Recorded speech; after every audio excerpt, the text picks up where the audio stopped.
Hello.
Namaste, sir.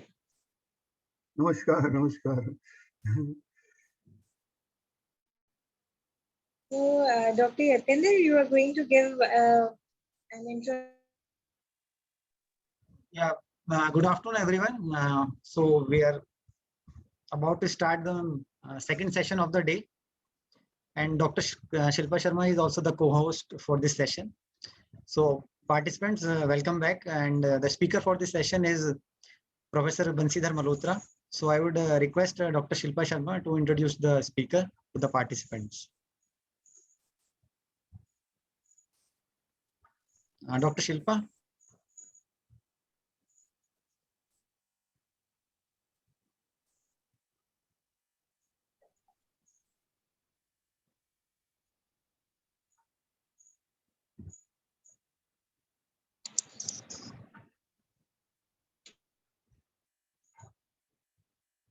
Ma'am, actually today there is a lot of internet issues as well as power breakdown issues are happening actually since morning.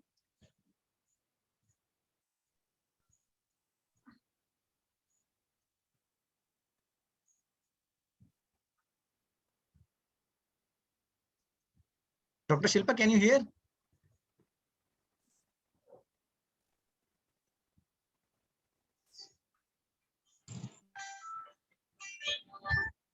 Hello? Hello? Hello.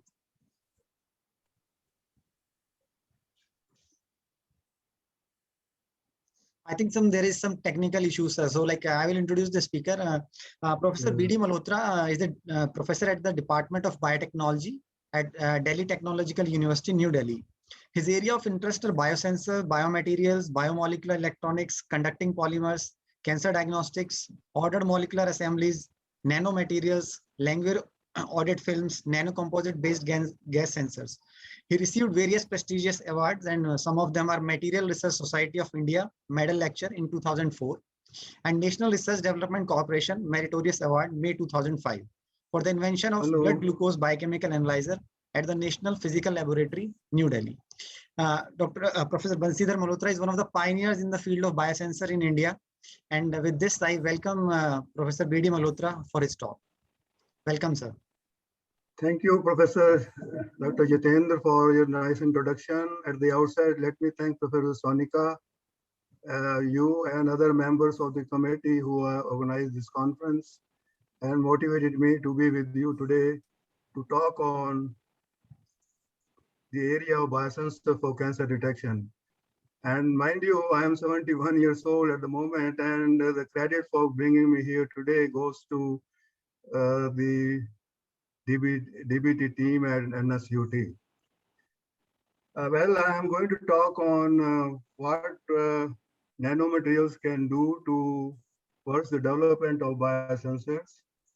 And what I'm going to speak is, though you know, those who do not know about nanomaterials, they are not researchers anymore. So everybody has to learn something about or know or pretend to be nanomaterials. In fact, even the housewife today knows what nanomaterials, what wonders nanomaterials can do to our living these days.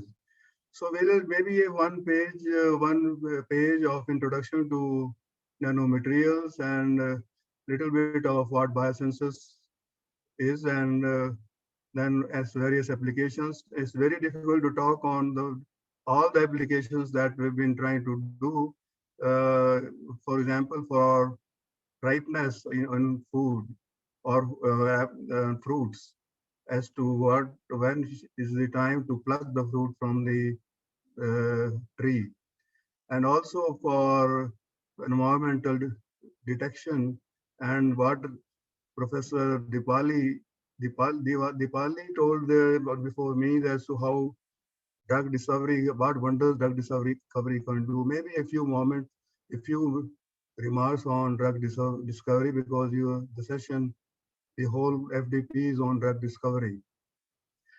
And also there are many other things. We are also trying to fabricate biofuel cells using microorganisms. And I don't think I'm going to talk about that as indulgence in this area. And of course, we definitely talk on what biosensors can do towards cancer detection. And even the nanomaterials are, there have been 2 or 3 Nobel Prizes so far in nanomaterials, this discovery of nanomaterials. But I am also of the opinion that there are maybe 10 more Nobel Prize hidden as to in this particular area. So I have decided to concentrate or confine myself towards what nanostructured metal oxides can do towards the development of biosensors, which in turn can be used for cancer. And in particular, again, in cancer also, we have been working on, I started my work on lung cancer detection at National Physical Laboratory, followed by uh, leukemia detection, for which Dr. Aditya Sharma got a PhD from IIT Delhi in Department of Chemistry.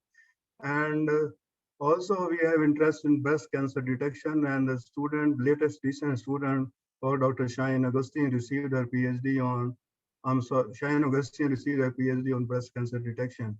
And of course, her work was confined towards using molybdenum trioxide nanoparticles towards the different fabrication or development of biosensing electrode.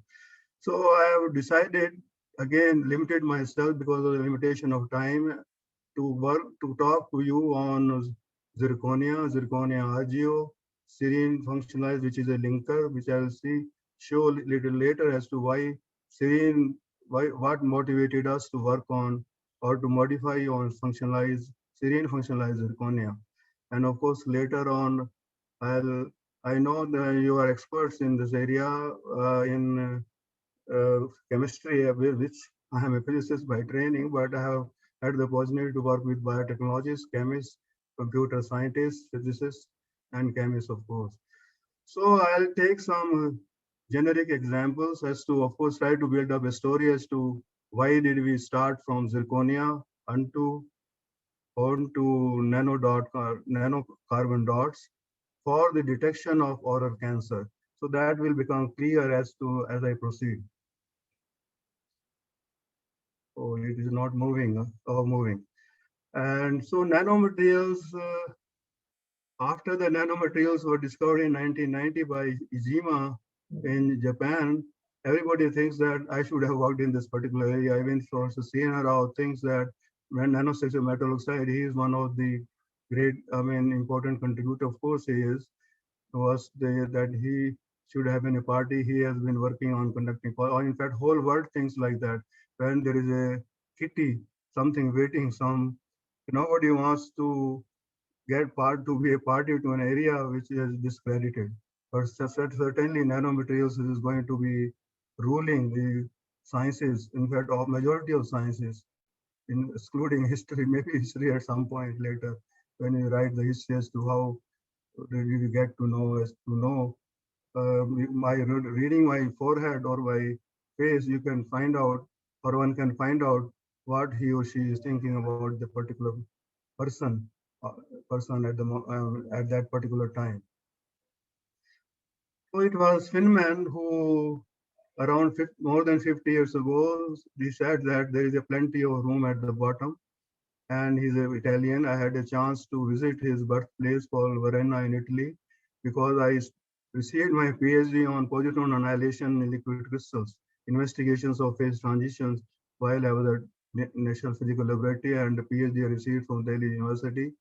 So there was a chance as a postdoc, I thought I should go to Europe, and I found a chance to spend the money around 400 pounds at that time as a registration fee to be at Varenna.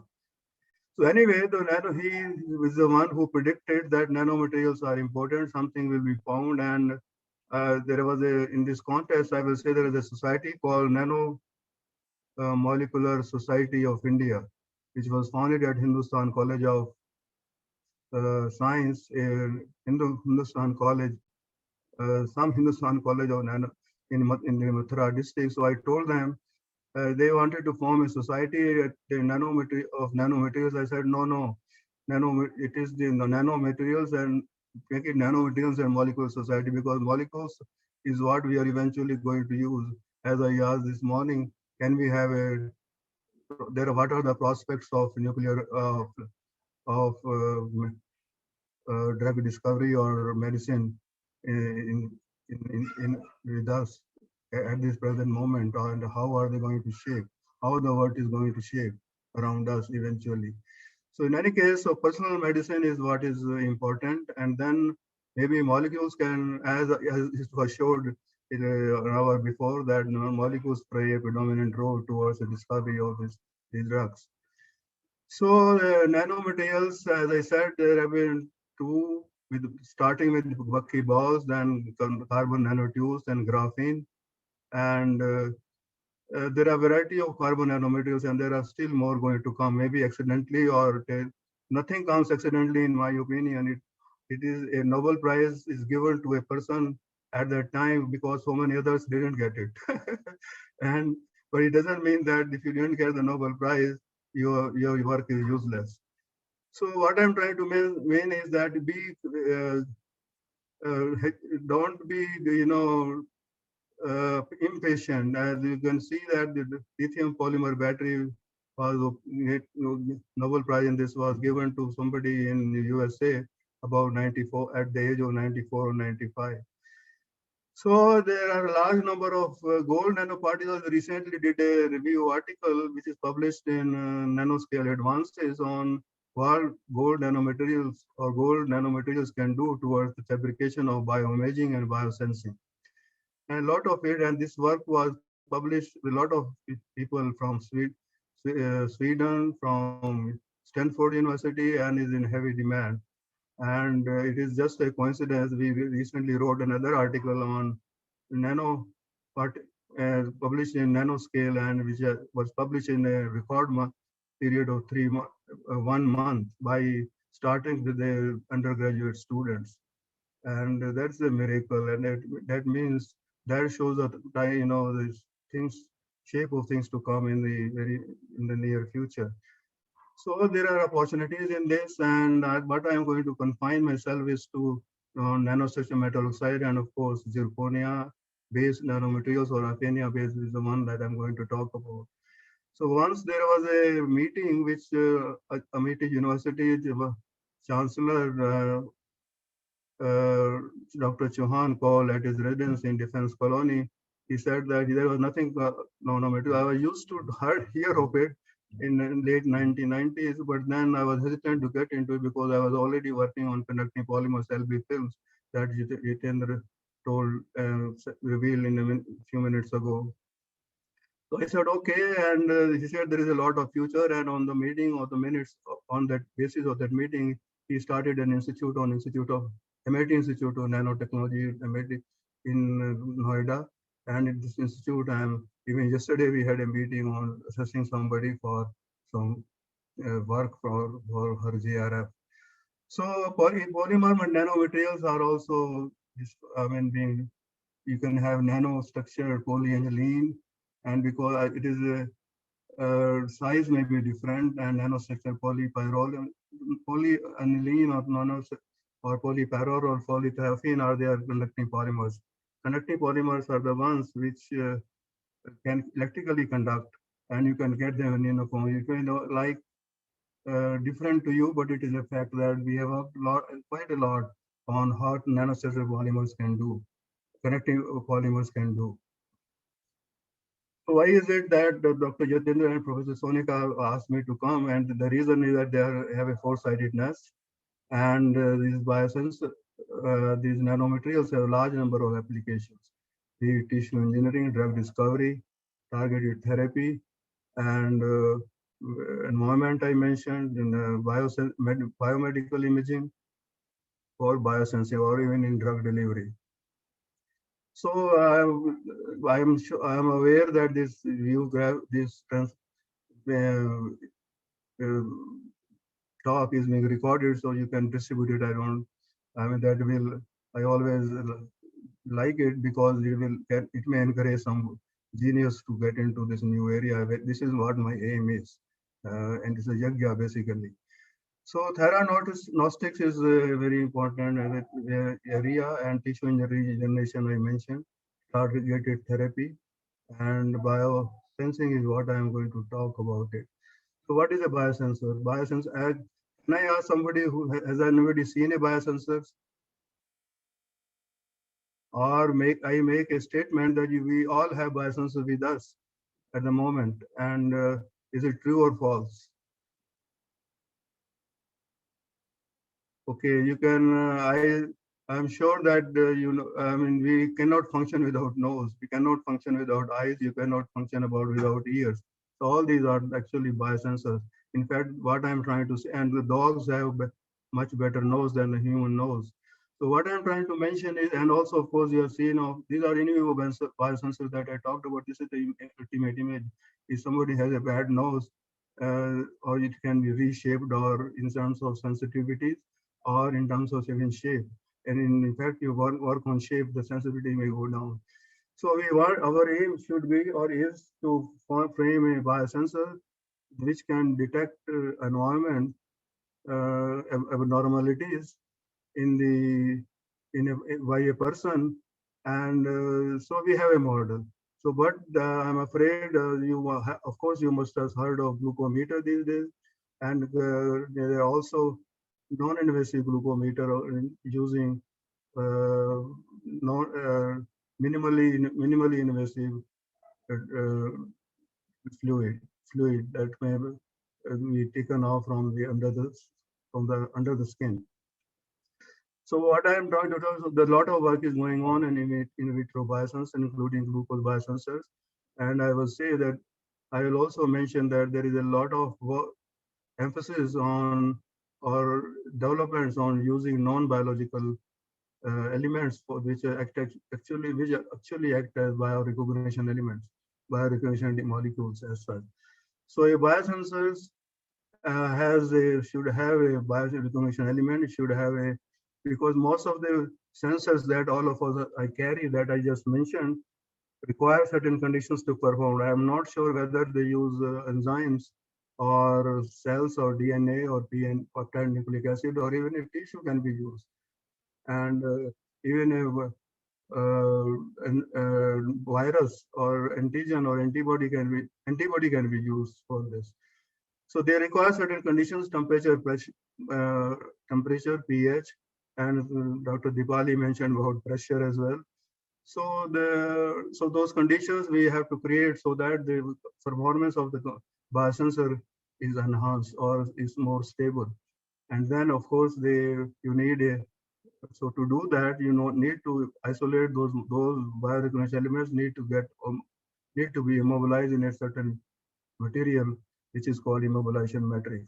And then once the reaction occurs of the test specimen, which can be blood, which can be urine, which can be nose discharge, which can be sweat, and whatever. So all these as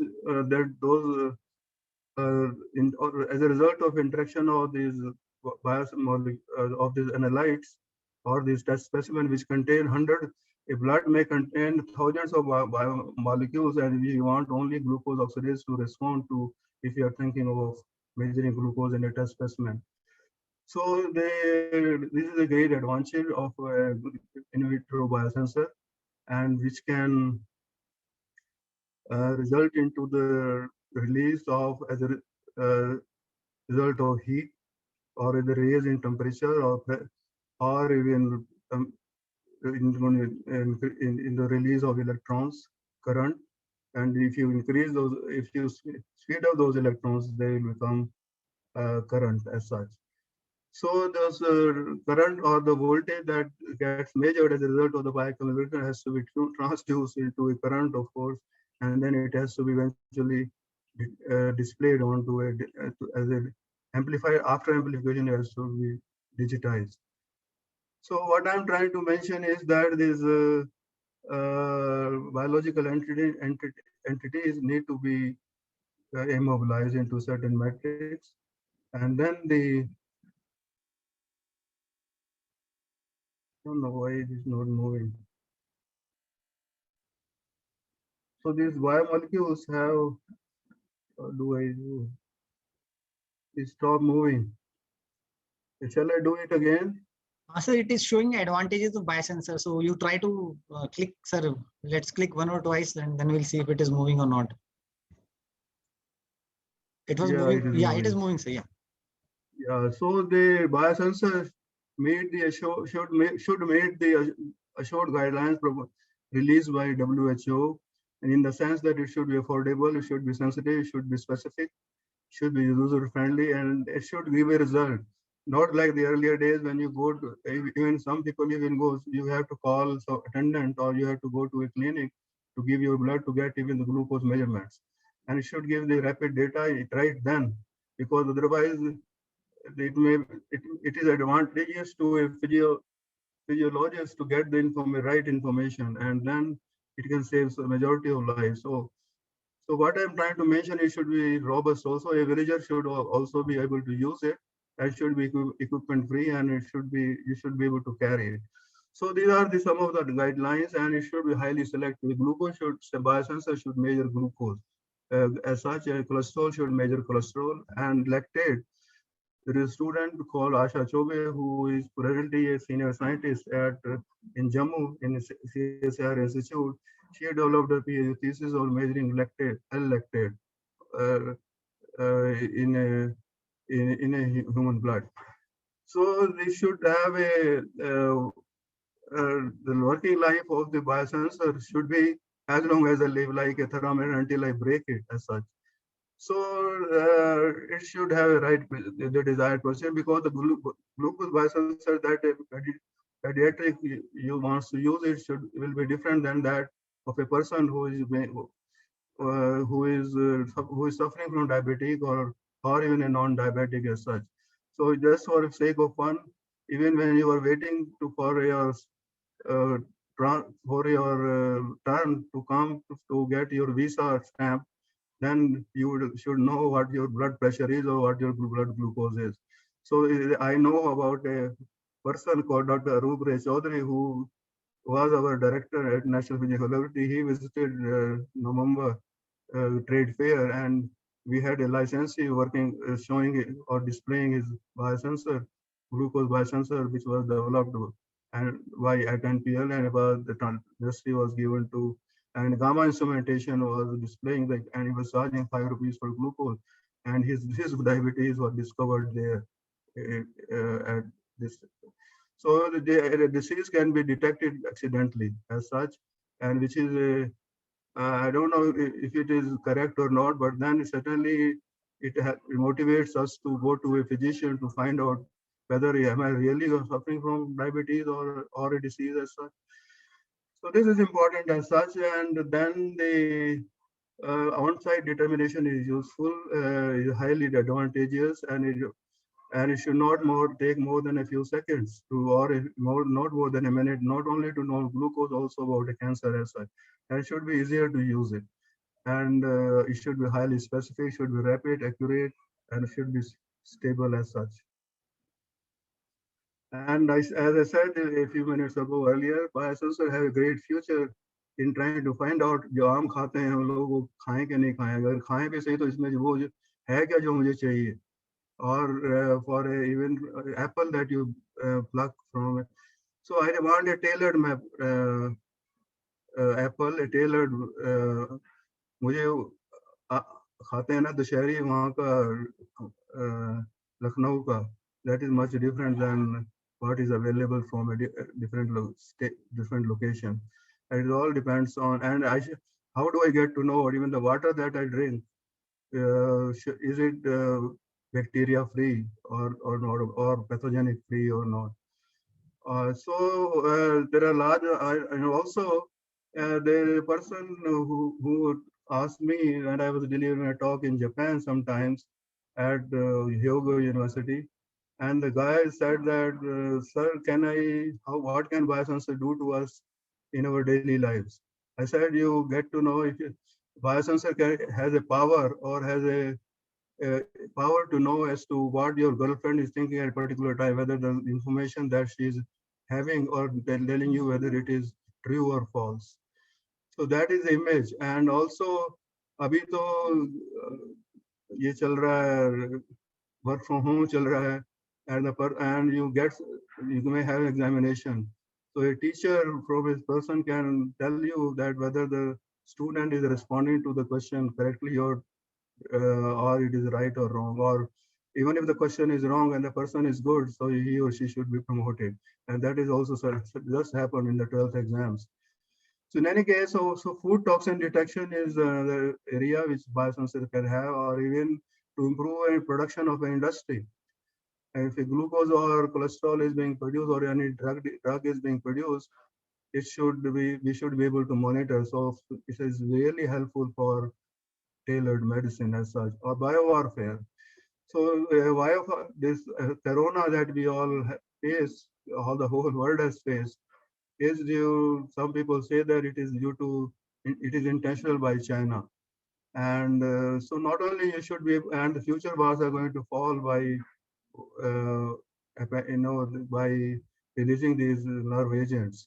And these nerve agents should not only should be detected, but also I should try to find out the way to diffuse them. And so all wars in future are going to be fought by what our enemy is thinking by looking at somebody's face. So artificial organs are going to dominate. Eventually, nobody wants to die, and at the end, biosensors have a great role to play, and we want information via home blood glucose monitoring, either in vitro and eventually we need a in vivo biosensors. This is one device usually I carry it. I am giving this talk from my daughter's place, so I'm sorry I cannot show you at the moment. I remember it only when we left for Noida to be with her. And so this biosensor is a glucose biosensor which we developed at National Physical Laboratory, and we gave it to 3 industries. One is Gamma Instrumentation Private Limited, Faridabad, who displayed his glucose sensor in the market, but at the trade fair, and he is not in the market anymore. But there is a sensor, a glucose biosensor called, which is marketed by Pulsatum Healthcare Private Limited, is in the market. And also there is a company called Transgenics Private Limited based in Ahmedabad. They never came into the market as such. So once you develop a drug or a product, please be sure that we give to license it to more than 2 or 3 industries, so that the product succeeds. To develop a product takes maybe quite a number of efforts. So this glucose biosensor that was that is in market today consists of strips. You all have seen glucose test strips. The glucose strips, which is in here, so it has 2 electrodes. One is reference electrode, which is silver chloride, and another is working electrode, which can be graphite containing glucose oxidase, or it can be conducting polymer, it can be a nanomaterial. So all these materials are been printed onto a polyvinyl PVC sheet, And then once you cover the designated area in here, comprising the reference and the working electrode, it will biochemical, and then you cover this area with the test specimen. And at the moment, it is the blood glucose or blood glucose you should that cover that area with the blood. So blood, as I said, contains thousands of molecules. You have to be very careful as to so that when you are measuring glucose, the ascorbic acid present in the blood doesn't interfere with the data.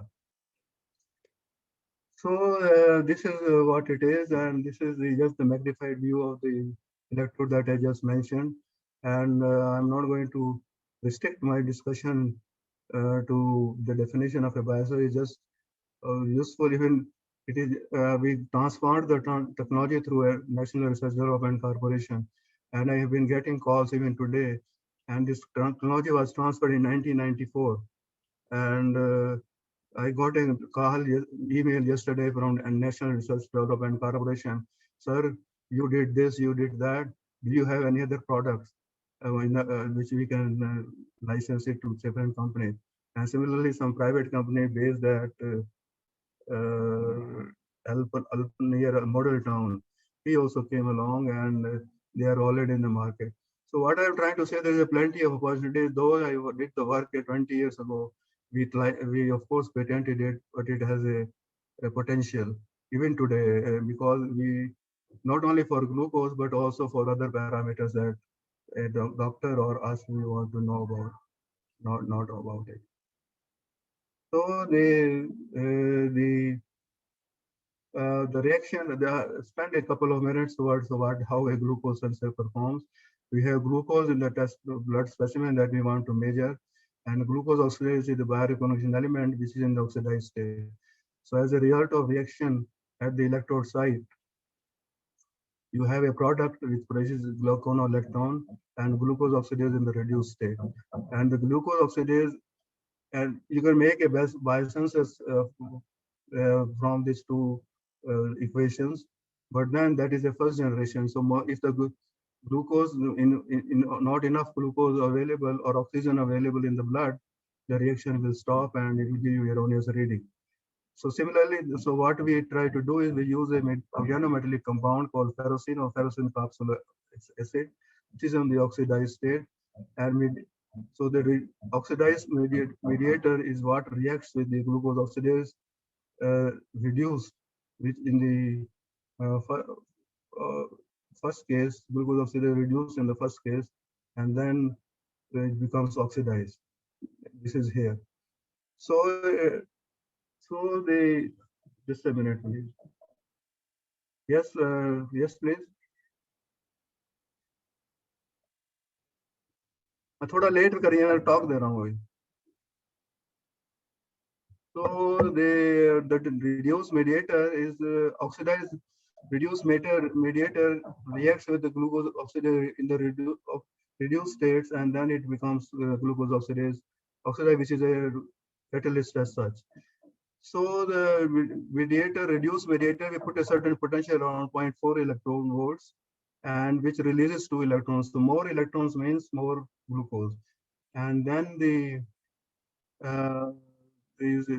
if you accelerate these electrons, why do we want to get it operated at 0.4 volts? The reason is that ascorbic acid doesn't get oxidized, so we can filter out the information contribution starting from a ascorbic acid or cholesterol or even lactate present in the blood. So that is how we make it. So after having covered a little bit on what biomaterial can do, and there are lots of papers we have done on nanomaterial-based biosensors for healthcare. Large number of articles. One of the articles which we wrote to Biosensor Bioelectronics in 2001 has been cited 1925 times, based on conducting polymers, of course. So cancer, coming to cancer now, is a abnormal and controlled cell growth that occurs due to a combination of specific genetic and epigenetic defects that are both can be hereditary and environmental, and also it can be specific to a person concerned. So it is also regulated cell growth that can lead to the hampering of apoptosis and can lead to formation of tumor mass, and in fact is independent of the hemostatic checks, normal orbital checks, and these tumor cells become resistant to apoptosis and anti-growth defenses within the system. So normal, and you are all experts in this particular area, I know about it, and just to make sure that nothing gets left out, and for those who are not experts, so using normal cells, those division terminates at certain point, whereas the in abnormal cells, in cancerous cells, process continues to gets hampered as such. So it is necrosis which happens, and in some cases, I am aware that necrosis and apoptosis can also occur. So there's cancer cases are more than 14 million cases, and they are increasing. This is the number, and I got it from a Google, of course, and maybe figures may be changing any moment at the moment. So cancer can affect a large number of organs in our system, in a human. And some of the examples are cervical, leukemia, breast cancer I mentioned a little while ago, and lung cancer, which we did in collaboration with INMAS, but didn't progress much because the person concerned, didn't want to go out of the laboratory as such.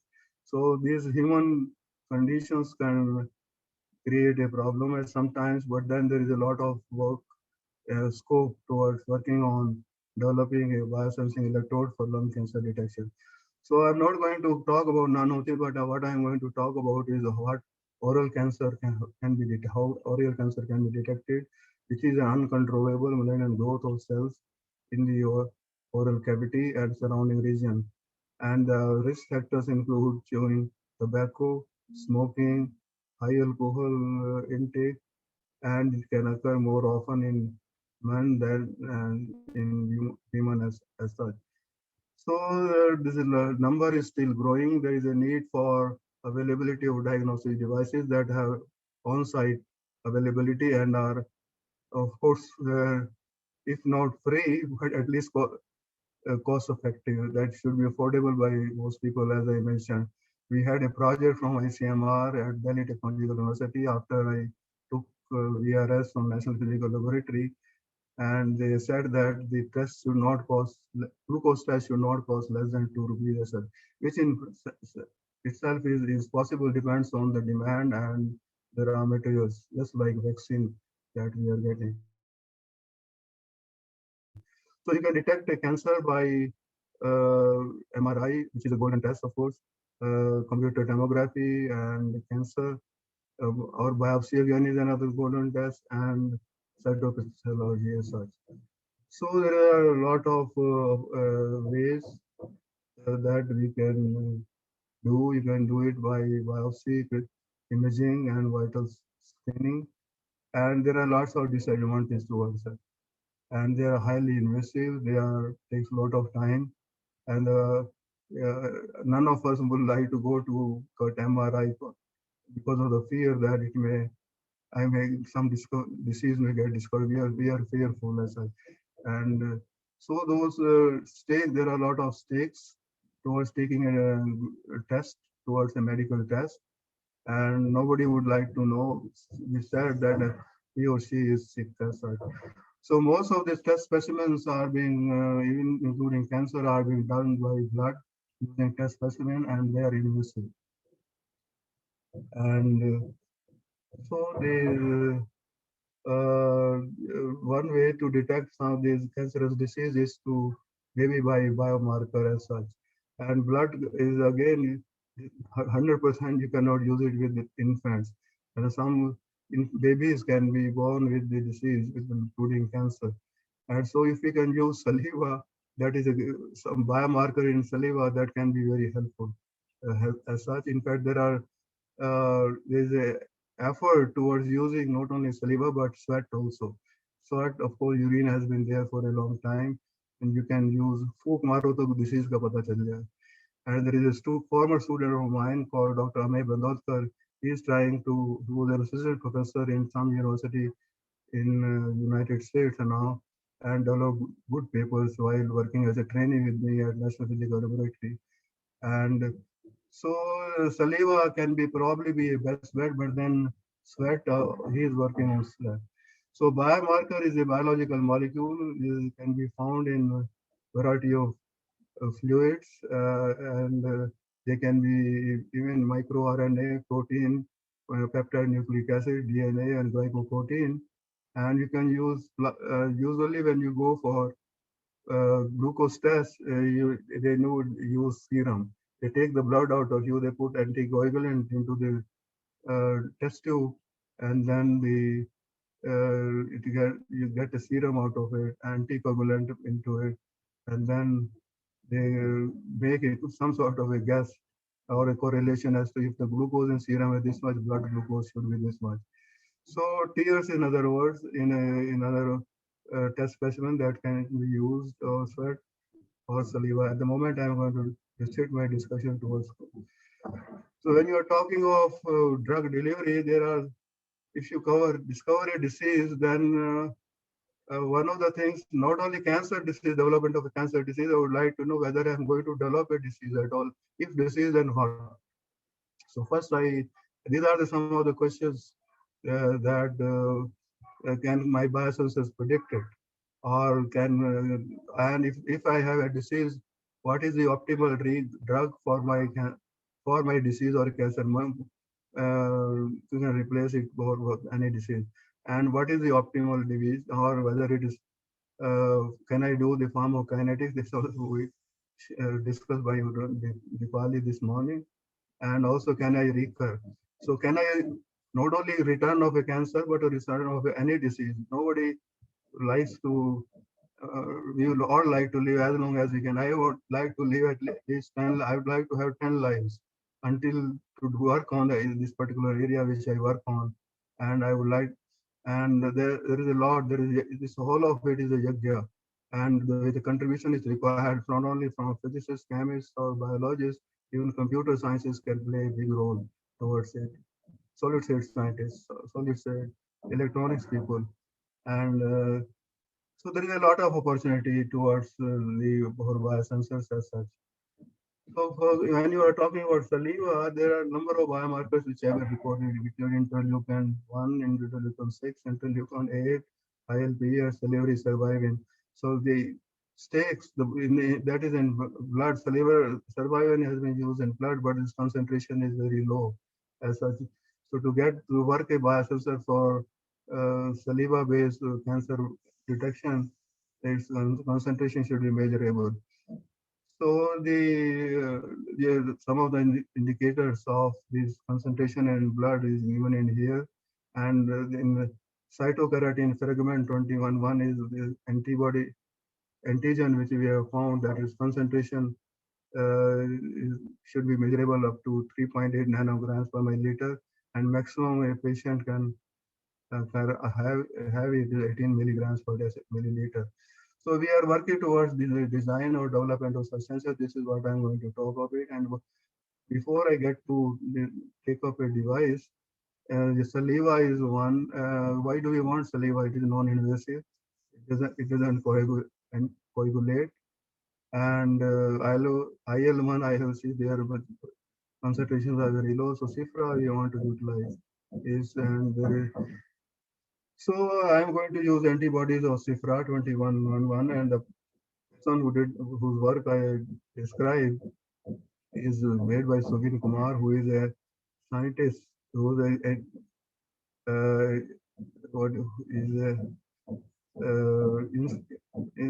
DST INSA scientist at Delhi Chemistry Department of Delhi University, inspire researcher as well. So in invasive, so we use zirconia. Why did we use zirconia? Is that the fact that it has electrochemical and surface charge property. It can form well. It is biocompatible. This is very important. Our initial aim is that to increase the enhanced life of the biosensing electrode that we fabricate. and it has oxygen moieties which can be used to couple the biosensing molecule or antibodies of CIFRA. So it has good thermal and electrical properties, and its mechanical and optical properties are also good.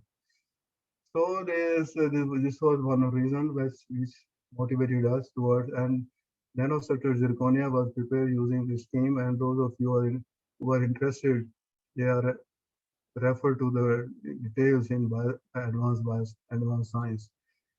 So what is you took zirconia, we took sodium hydroxide, we took zirconium hydroxide, and zirconium hydroxide was hydrothermally heated at 170 degrees Celsius for about 15 years, and later on calcined. And as a result of calcination for 3 hours at 400 degrees centigrade, we got pure zirconia.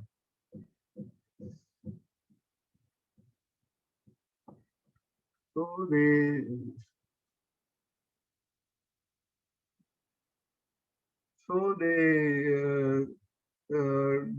zirconia that we made was functionalized with the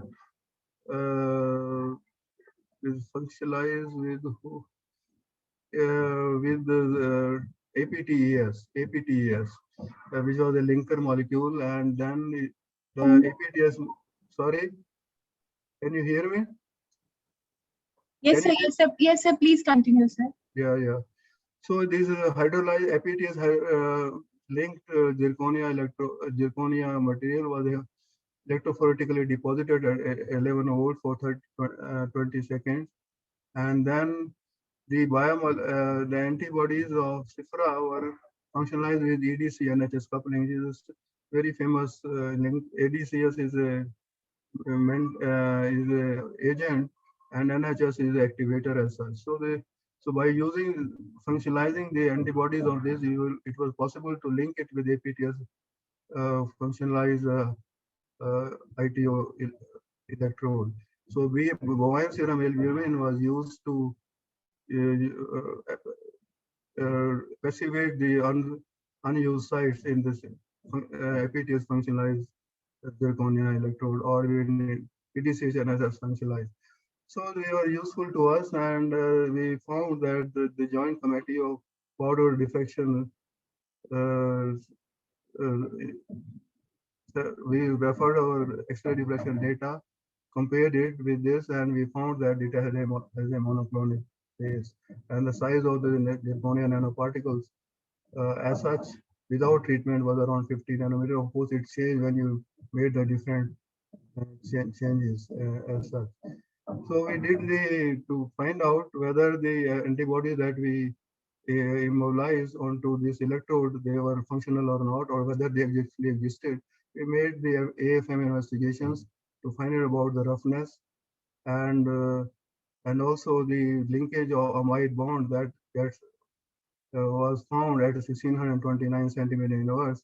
It showed that the antibodies were linked with the APTS. And I will show you later on, can we replace APTS linker with some other molecule. So in order to find out the presence of amide bond, we did the X-ray photoelectron spectroscopy, and we found that at 400 electron volts peak indicated that the NH2 presence of antibodies onto this electrode. So these measurements were taken by Ashok Mulchandani at University of California, and he is a good friend, and we did the electrochemical investigations at Delhi Technological University, and we found that it took around 20 minutes to make the measurements. What you see on the right of this is the differential pulse of voltammograms, and we found that the current that originates can be measured, or this electrode that we formed, it increases, the electrode that we got increases with the antigen concentration, which is CIFRA antibodies in the test specimen. That is what we want to measure. So sensitivity is around 2.2 milliamperes milliliter per nanogram, and the detection range is around 2 to 16 nanograms per milliliter, and the detection limit is 0.08. So we all compared these results with the samples that we obtained from Rajiv Gandhi Cancer Hospital located in near DTU in Rohini in Delhi. And we found that this electrode gives fairly good results. So what we found is that this particular electrode that we mentioned has a linearity from 2 to 16 nanograms per milliliter, and sensitivity is very high, and the response time is 20 minutes. So for a disease like cancer, 20 minutes is not a very great period, but we definitely want to make a better electrode.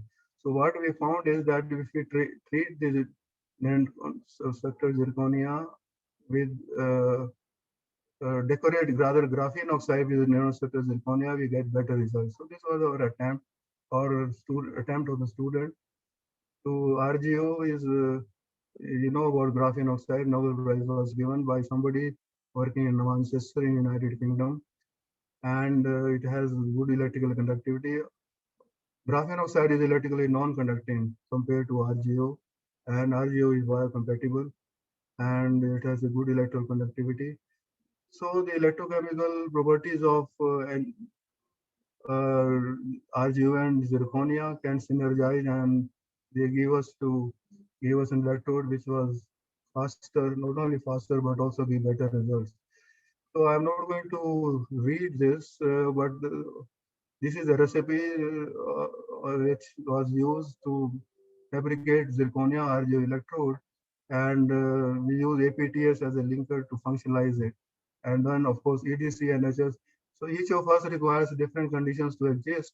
So similarly, each electrode or even the each electrode that we want to functionalize will require different conditions. So that is a laborious process again, but once it is standardized, one can utilize it to fabricate. So X-ray reflection and transmission electron microscopy was done, and then the particle size of nanostructural zirconia, that is, you see, one of the problems with the nanomaterial is that it's very difficult to get the nanomaterial with the same morphology all the time. So that is the reason for delay of working on technologies for commercial exploitation of the nanoparticles. So in any case, the particle size of nanostructural zirconia was different, which is 13 nanometer, and atomic force microscopy and cyclic and FTR was undertaken to find out what the linkage of APTS modified electrode with the thing. So the electrochemical measurements were taken. Differential pulse photometry experiments are easy in the sense that they gave more accurate data and compared to cyclic photometry results. So we found that in the time that took to measure the results, get the data around 16 minutes, which is not very bad, which is not bad at all, very bad. And then the linear detection limit was 2 to 22, which is low. And the low detection limit is again not as good as we found in the zirconia.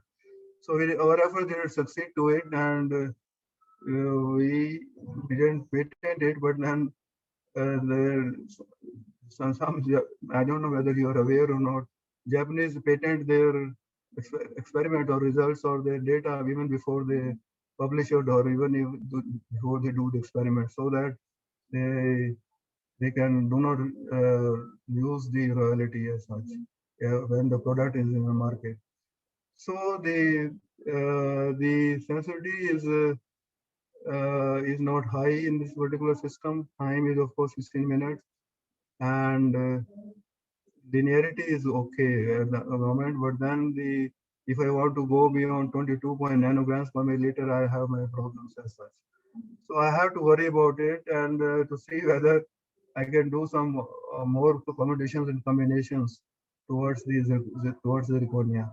I mentioned about APTS, and serine is what we try to see. If I replace APTS with serine and functionalize the nanostructural zirconia with serine, which has both NH2 and COH bonds, I can increase the loading of antibodies as such. So more antibodies will mean that maybe I get a better linearity and better sensitivity and such.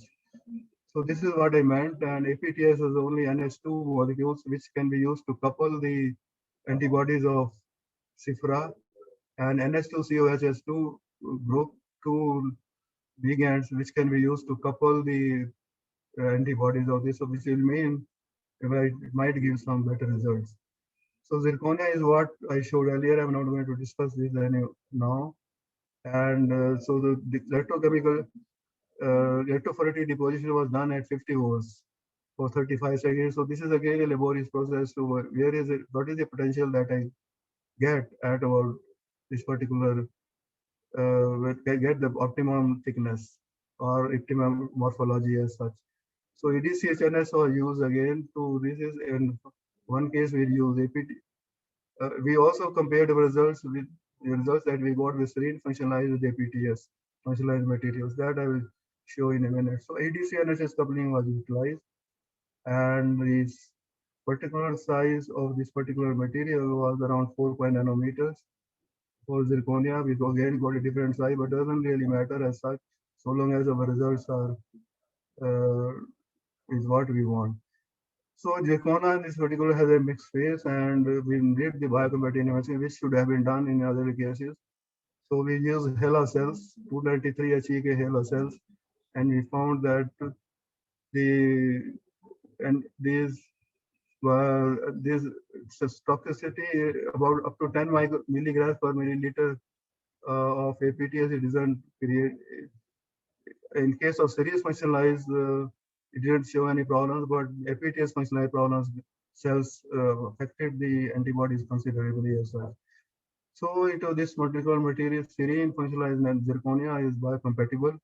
And our eventual aim, as I said, is to utilize, as Dr. Dipali also said, that we want to put device in our body, and so that it measures the variation that can occur in some of the organ in mind, any organ or any function or any sensor that may occur in the body, and not only should detect it, but it should also release the particular drug that gets that may perhaps help us to help a person to recover quickly or timely correction as such. So detection limit is lower in this particular case, and sensitivity is again is in microamperes. But remember, in in zirconia, we got milliampere sensitivity, so which is still is baffled us. So we didn't we measured this particular saliva of this particular test specimen. We compared it with the test with the samples obtained from patients as such. So when you compare these results, then you find that this until that time this electrode was relatively good, but then sensitivity is low. So he was the person concerned about Dr. Suveen Kumar was building a thesis. So I told him, okay, you try some other material. And of course, this work is still going on towards make a better electrode. So hafnium oxide is again, it took nanostructure, and this is a high dielectric constant, which is can be perhaps our conditions. So this was our thinking was that this may perhaps result into a better electrode or better biosensing electrode. So everything else is the same. Calcination was done at 400 degrees centigrade to obtain few hafnium oxide, and the EDCNHS coupling was used to functionalize the antibodies of CIFRA 2121. Of course, samples were taken. Test specimen was saliva as such. So particle size of this particular hafnia was around 14 nanometers, and this was obtained through transmission electron microscopy, maybe IIT Delhi or National Physical Laboratory. These experiments were done as such. And when we functionalize this particular system with BSA to passivate the sites which are non-functional, we found that this is true in all the electrodes that I mentioned, that I described. The size decreases, the particle size decreases, or the thickness decreases. So XPS electrode survey was done. I think this was done at National Physical Laboratory, and the presence of 39.9 electrode volts told us that these, well, APTs were used as the linker as such. So the question is that I'm going to tell this is fine, this does, and what we found is that this particular electrode, we did the FTR investigations of this particular electrode, and the peaks showed at 1561 in a centimeter inverse indicated the presence of ammonia and amide groups as such. So which is again an indicator and of this particular system. And then the results were compared with the test specimens of patient samples, and we found that the detection limit is 0.21 nanograms, but the higher detection limit, higher range was not possible as such. So sensitivity was again in microamperes, and linearity was 2 to 18 nanograms per deciliter. And so the conclusion at that point, at that time, was the linearity is low, and the sensitivity is also low, and also we want to improve the detection limit as such. So I described about the high dielectric motion material. I took Brownian motion. So the aggregation of the nanomaterial is a big problem at the moment as such. So we found that if we take Hafnium and take the RGO, reduced graphene oxide material, and we try it, then this. So is that possible? Is possible to do it? So the reduced graphene oxide, as you know, or Hafnium also know, has a high surface area, and this was in fact the recipe that was undertaken to get the to fabricate the Hafnium functionalizer IGO, and this was the schematic of this particular material as such, and the particle size of this particular material, which was 10 nanometers, and the sensitivity of this particular electrode was 18.24, which is still lower than the original electrode. So detection limit is again poor, and the lower detection limit is not as good as the earlier one, but then not bad, which itself can be useful commercially. And then we found a comparison, and we found a good agreement with the test specimen. So as far as this particular electrode, bioelectrode is concerned, the sensitivity is low. And then I told you about the Hafnium, which is highlighted constant, and also I told you about the experiment, results of the experiment that we did with Hafnium.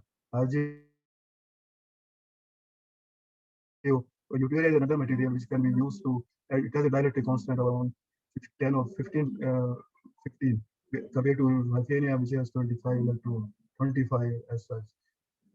So this was the recipe. I am not going to discuss because the result was similar, and we did the scanning fresnel images of scanning electron microscope to find out about the presence of or the globalization of the antibodies or CIFRA antibodies. And we also did the morphological investigations and using the similar cells 293, and we found that this electrode can stand up to 25% of 95% of 50 nanograms per milliliter. And we did the cyclic voltammeter investigations, and we found that this electrode has a good linearity, and but the sensitivity is low, detection limit is slightly higher than, and the shelf life is also poor. So we didn't stop our effort as we compared other electrodes.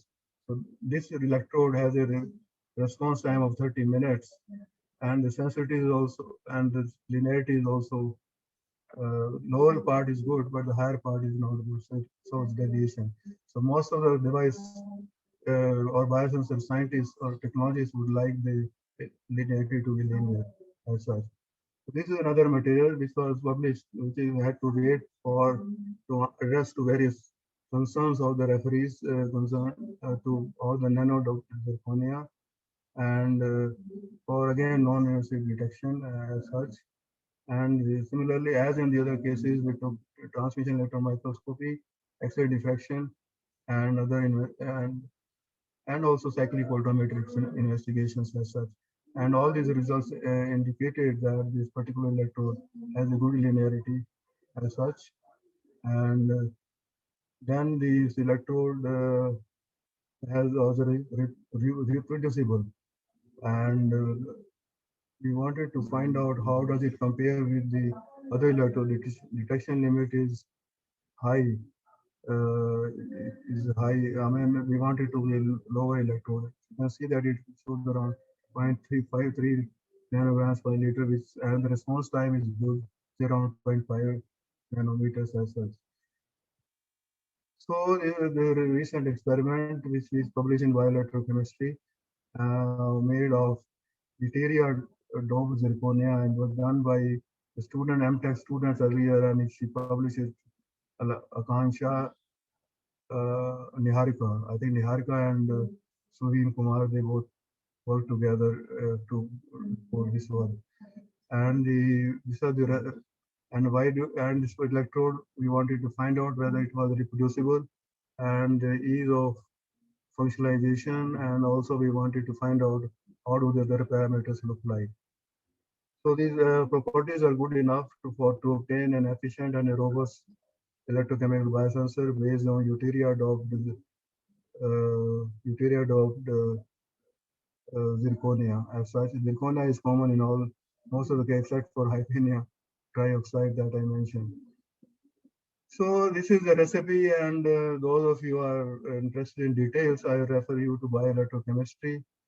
And we did the structural investigation, morphological, X-ray diffraction, and the crystalline phase was found to be 13 nanometers as such. And the electrophoretic deposition was done around, I think, 40 volts or so, which is slightly effort should be made. And the ITO, the morphology is highly dependent on these particular materials. So what I want to say is that these results, these morphology showed in the presence of the Burgess dipole, and then the electrochemical investigations were done. What you see is CV, and also on the left you see differential pulse voltammeter of the electrodes with and without CIFRA antibodies, and also of ITO electrode. And this was done with the transducer. Impedance transducer was the one which was used for this particular uh, experiment, and VSA was used for passivation of the passivation of the unfilled sites, or so that they don't contribute towards the response of the current. So what I'm trying to mention is the detection limit of this particular sensor was 7.2 micrograms per milliliter. Sensitivity is around 0.2, which is again as compared to that of just zirconia. Linear range is also quite good. So this is the best electrode that we have come to found so far, and the efforts are on to file a patent for this. So the work is in progress at DTU on fabricate a high performance electrode, which I described actually for rather to commercialize it as such. And series functionalized guar gum can also be used as a hydrogel. And then before I get to that, there is also a possibility of using single wall carbon nanotubes, which we have not used. And there also we wrote a review article on COVID-19 detection. There is a chance that the effort should be made to fabricate similar bioelectrode or nanosystem metal oxide for COVID-19 detection. And there's as I mentioned, food toxins is another one which has a lot of chance. So Suveen Kumar is one in here, just standing beside me is the one, and Niharika Gupta is the one who is currently registered for her PhD at DTU, and she is the one who did her work for what is it, zirconia doped, I forget this particular system.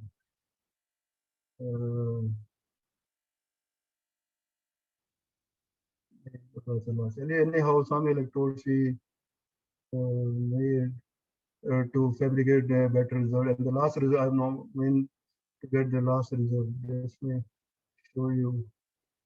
Euteria dog with zirconia as such. So it was her work actually. And effort should be made to get COVID-19 detection. And then Shane Augustine, who is the extreme right, to my extreme right, is the one who is going to Korea, I think on first Jan on 1st of August. And she's the one who worked on breast cancer detection.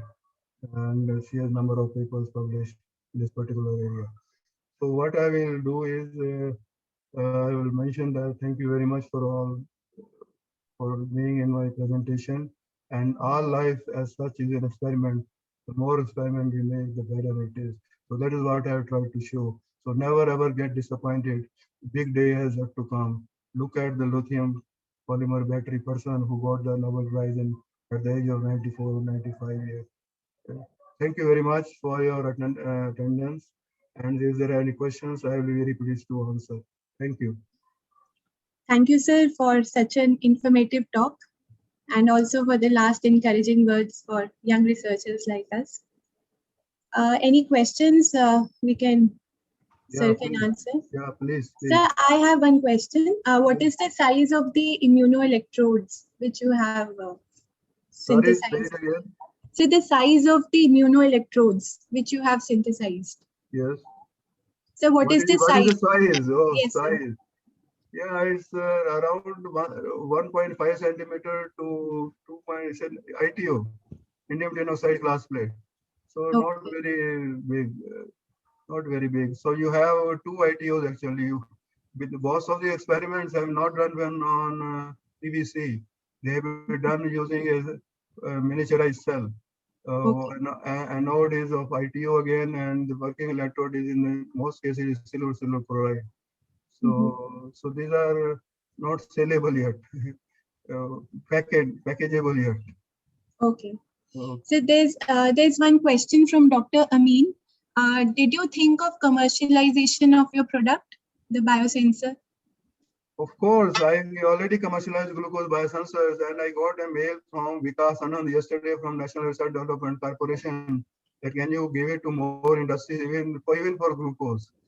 So the cost of the glucose test strips is around 10 rupees in this particular, as compared to $1, minimum $1 from Pfizer or Bayer or whatever, or even there are a number of companies I know who are selling this glucose product even in India. So it is affordable. Yeah, commercialize it, and there is a person called Dr. Zindal.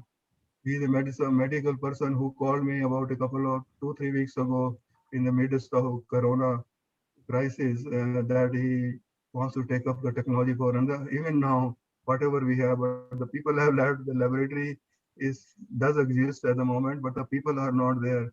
But nevertheless, it is not a very big deal.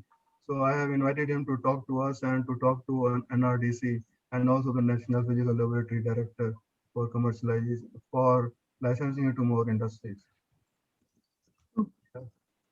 Any other questions? So I think there are no other questions. With this, we thank you. We extend our heartiest thanks to you, sir, for taking out time from your busy schedule. And thank you so much. Thank you for being an invitee. Thank you so much. If there are questions, you can ask me via email or whatever. Yes. Yes, we'll give your email to all the participants. Thank you for your continued association with our department. It really encourages our young faculty members like Dr. Shilpa, Dr. Yatender, and we look forward to your guidance and your inputs in our research program also. I'm benefited by your encouraging words. Thank you so much. Thank you, Dr. Jitendra, Dr. Professor Sonika, and Dr. Shilpa. Thank you for. There is a good chance that we should collaborate or we should work together, and the results will come quicker. Then. Okay. Thank you. Thank you, sir. Thank you. Thank you, Dr. Shilpa. Thank you, sir. Thank you, madam. Thank you.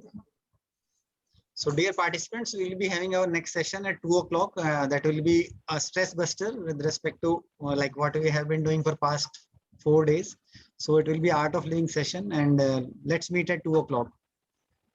Okay. Thank you.